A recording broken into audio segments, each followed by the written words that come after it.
Well, hi there, greetings, and thank you for joining me today. Hope wherever you are, life is treating you well. Now, a little rant about vehicles today. We've had family over to stay with us for a couple of weeks, so we decided to rent a vehicle because our family BMW is off the road at the moment, having extensive repairs, getting it ready for its next MOT.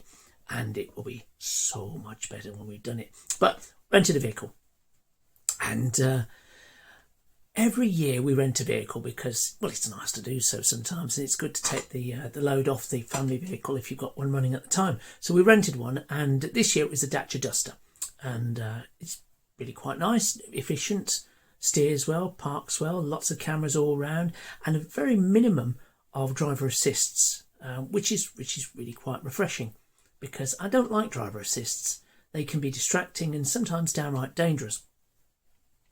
So really, yeah, if you get the chance to rent one, worth going for.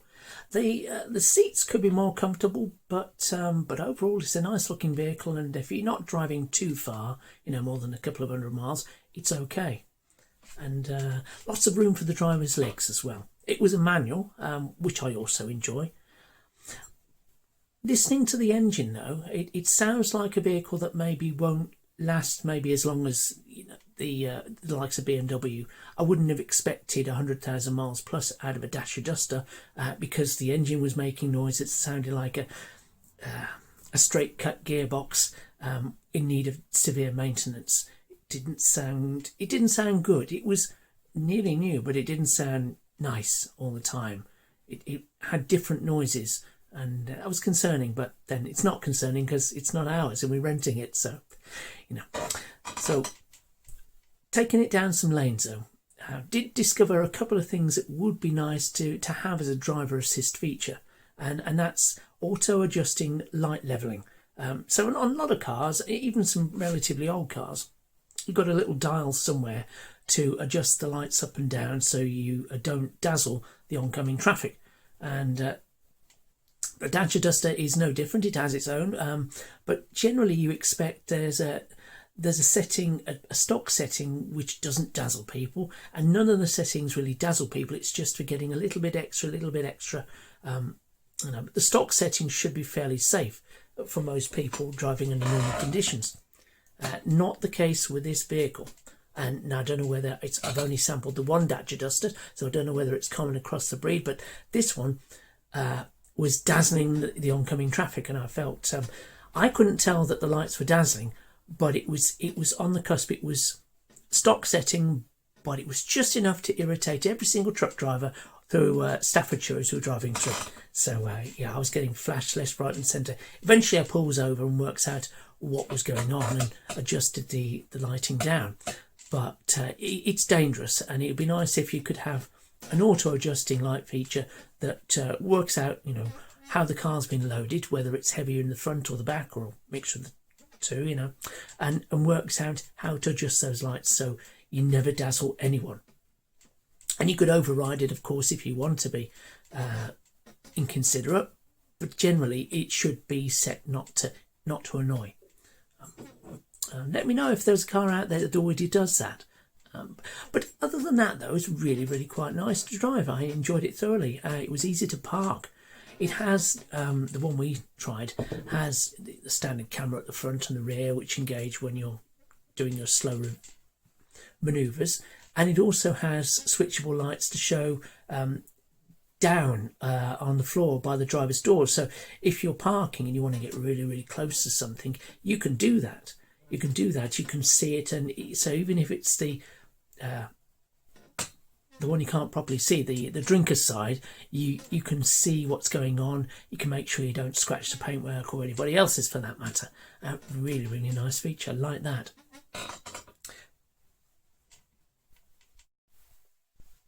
Now, other vehicles that we've rented in the past have had an awful lot of driver features that have been downright dangerous. I'm thinking lane correction, and I'm looking at UMG for lane correction. We rented an MG something or other, and it was a nice car, lots of lovely features, but it had this lane correction feature. So it's for motorways predominantly, I'm guessing. So when it's trying to keep you within the lane, if you get a bit tired, it stops you veering into somebody else's path. which is fine. But if you learn to drive properly, you know full well to stay awake, get rested, keep the window open, keep singing, keep the music playing, don't fall asleep, and don't drive into somebody else's lane. And you try not to. You don't need this feature of lane correction. So it literally yanks the wheel out of your hand and steers you into the lane again. That's so it thinks. Trouble was, this feature engages at other times. And it's not just MG, by the way. I've experienced it in a number of other makes of car. And so you'll be driving along a two-track road, you know, your track and then the oncoming traffic. And it'll suddenly decide that you're in the wrong lane and try and steer into the hedge, or worse. And it's terrifying because you never know it's going to kick in. It keeps you awake, I tell you that. It keeps you awake because you're always aware of it. Clinging onto the wheels so you don't actually have that happen to you, because it could be catastrophic for you and everyone driving with you. I would love to see that feature wiped out, or at least turned off as a stock from the factory. You could have it built into keys, you know, like our old BMW key. You can configure it to do certain things, operate the lights and the boot and the locks in certain ways.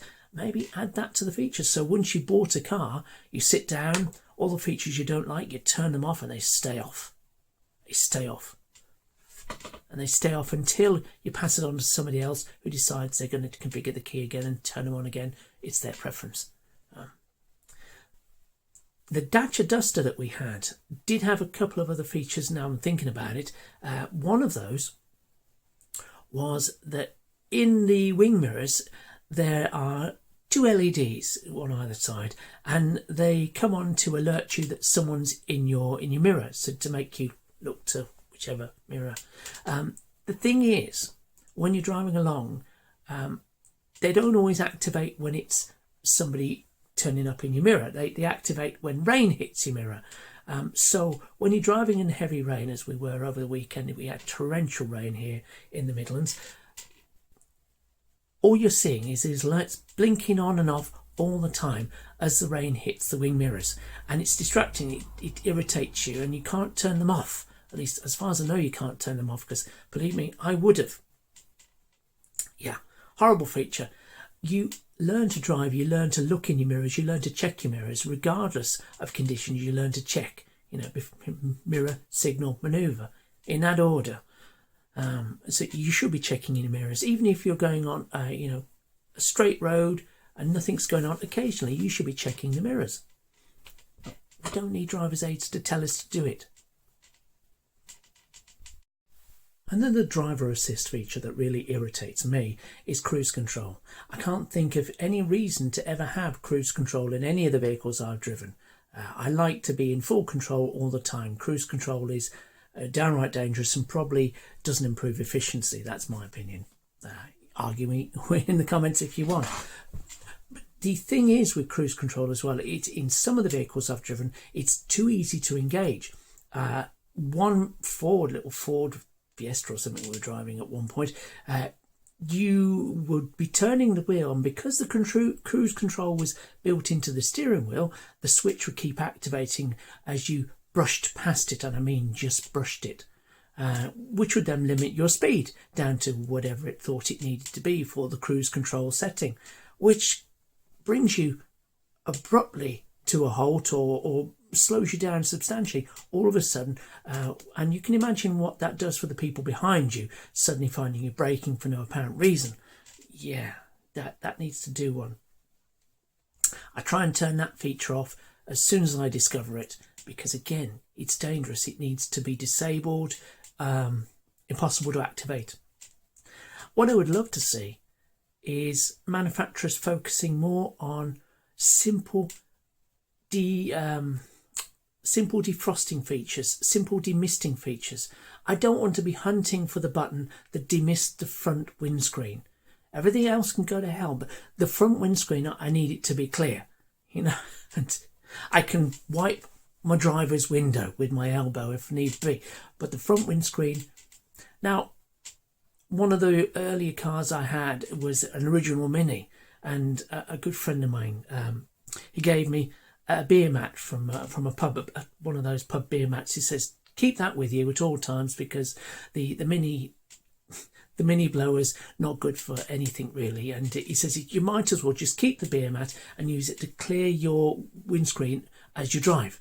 And he was right, of course. It was a great way of keeping that windscreen clear, because you can battle with it. You can try and run the fans, you can open the windows, shut the windows. You'll never have it quite perfect, but that beer mat would take care of everything. But larger vehicles, more modern vehicles, of course, don't suffer from that sort of thing. They suffer from the where's the button problem.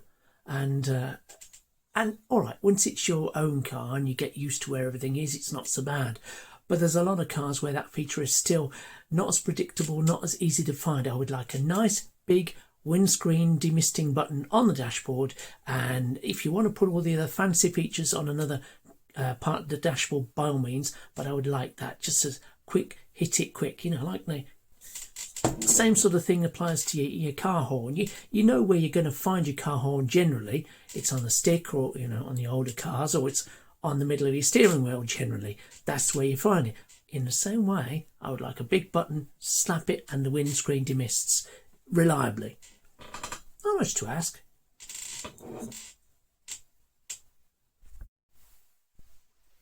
This brings me on to controllability.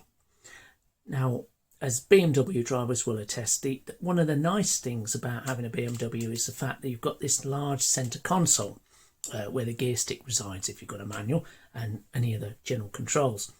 And the nice thing with the centre console, it surrounds you. You've got the door and all, but you feel surrounded, enclosed. You feel protected somewhat, which is fine. But what it also does is it stops your passenger, the drinker side, it stops that passenger accidentally kneeing the gear stick. Okay, this is wonderful, because yes, they can still nudge it with their elbow if they wanted to, or reach out and touch it. But if your passenger falls asleep because you're driving so well and rolls over a bit, they're not going to nudge your gears at all. They're not going to get in the way of your controls, and that's wonderful. But a lot of cars these days don't seem to be designed with that in mind. The old accountants have got in the mix, and they've reduced the size of the vehicle so that you're virtually driving with your passenger in your lap. And now I've driving technique where if the passenger is falling asleep, I will be touching the knee. I will be gently moving it out the way of the gear stick, because there's nothing more irritating than finding your passenger nudging you out of gear as you're driving. It happens. I would like future car designers and the accountants that drive the process to think, is it really worth making the car a little bit smaller? Yes, I know it might be easier to park if it's thinner, but just allow room for the passenger. Think about, maybe the driver doesn't need so much room, but the passenger needs to be able to spread their legs, man spread even, without interfering with the controls on the driver's side. Okay, and that's not for anything dirty, although it could be. It's just because it's safety. It's a safety feature. Your passenger needs to be able to just relax, chill out, spread out without interfering with anything. Small thought. Let me know what you think in the comments. I do love to hear from you. Here's one for the people who do maintenance on vehicles. I would like to see a central locking disable feature to disable the repeated central locking when the vehicle's up on the ramp, when it's up being serviced. It would be nice, because like me, I go in and out. I'll put things in new parts. I'll leave them in the hatchback area whilst I'm working. I'll go back and forth, doors opening, shutting. If you keep having to activate the blessed central locking because the car has decided to lock itself again, it's really irritating. It becomes a parasitic draw on the battery, and you can flatten the battery just by repeated opening of the boot. I would like to see the feature to just turn that off just while you're maintaining it. You could have a passcode, so you'd have to disable it when for normal use, so you don't accidentally leave your doors open. But it'd be nice to see that feature in there, just a maintenance feature. Just a thought. Something that the driver, the owner, would be the only one to engage or disengage. Brings me on to spare tyres. Modern vehicles don't tend to carry spare tyres. Most of them don't carry them, which is a problem as far as I'm concerned. It leaves me with a deep sense of unease. When I had my older cars, they would all have a spare wheel for that unfortunate time when you knew you're going to get a flat. And, you know, anyone who knows what they're doing can take out the jack, which you're also carrying with you, carefully, safely jack up the vehicle and change that wheel, change that tyre, and then you can drive on to get that repair done at your earliest convenience. It doesn't become a severe problem. It doesn't ruin your day. Now, if you don't have any more than the 4 wheels on your car, and you have a puncture, you're either left to limp to the nearest tyre sales place, which may be close if you're lucky, or else you're stuck waiting for recovery. And it doesn't need to be that way. Now, I'm sure manufacturers will say, well, it's an extra cost. Tough. And yes, it does mean you're carrying more weight around for that spare part that you may never need, but it's better to be prepared rather than not be prepared. That's my thought on it. Now, you can get all these kits to fill an old broken tyre, but there's going to be time when you have a tyre that gets burst or shredded to the point where you can't fix it with a tyre inflation kit. For those times, I would love to see a spare tyre. It doesn't seem sensible to do it any other way. So this brings me on to the last point, which is I prefer a manual car. I prefer a manual control car, gears over anything else. Now, I appreciate the Teslas of this world, the electric cars. They don't need gears in the same way. And so the controls are out of your hands, and it's best that these things are handled automatically. It's straightforward, it's simple. Regenerative braking and all that being what it is, great to have. But in a vehicle where you've got traditional petrol, your petrol, diesel, or even though the gases, they are better as a manual, in my opinion.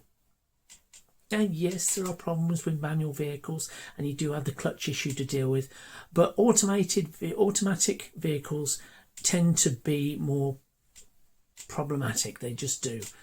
They cause more problems because they just do what they want, and I don't like it. I always feel like I'm not properly in control. And some of the vehicles that we've rented, which have been automatic or semi-automatic, have been downright dangerous because they would just suddenly engage the brake. You won't have your foot anywhere near the brake, and it will just, engage the brake on you, even when you're accelerating, things like that, and it can be alarming. Now, I appreciate you maybe not get the best experience when you get just a rental vehicle, because everyone drives it and abuses it, and the agencies don't always care as much for their vehicles. And because you report these things and the staff give you that, you won't have to deal with it again, so don't worry about it. But the next person who picks up that vehicle, they're going to have to deal with it, and full well it won't have been dealt with. But I feel that everyone should learn to drive a manual car, learn to drive properly, and then if you want to go out and you buy an electric car and you don't have to think about anything more than the brake or the accelerator, fine. But the automatic gear control on petrol and diesel, that can do one. I really hate that. It's a lack of control, and it's another thing that can cause you to get into a crash.